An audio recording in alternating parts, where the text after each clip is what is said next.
नहमदुहु व नसल्ली अला रसूलिहिल करीम। एक सवाल है हमारे पास फैसलाबाद से आया कि ग़ज़वा उहद किस सन हिजरी में हुई।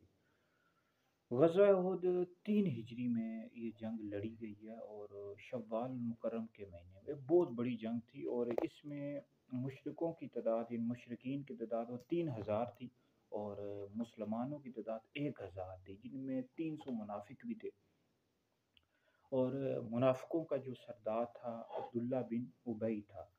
और शौत नामी एक मुकाम है और इसमें ये मुनाफ़िकों के साथ 300 मुनाफ़िकों के साथ अलहदा हो गया एक साजिश के तहत।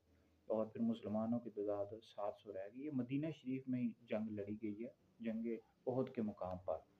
तो इस जंग में 70 सहाबा इकराम अलैहिम रिज़वान शहीद हुए और हज़रत सैयदना अमीर हमज़ा रज़ी अल्लाह ताला अन्हु भी इसी जंग में शहीद हुए। नबी करीम अलैहिस्सलाम का चेहरा मुबारक भी इसी जंग में ज़ख्मी हुआ और आपके सामने वाले दांत का छोटा सा किनारा भी शहीद हो गया। बहुत बड़ी जंग थी और इसमें सहाबा इकराम अलैहिम रिज़वान ने बहुत बहादुरी के साथ इस जंग लड़ी है। और जांसारी के ऐसे यानी वाक़यात मिलते हैं कि जिनको पढ़ें तो अक्ल दंग रह जाती है।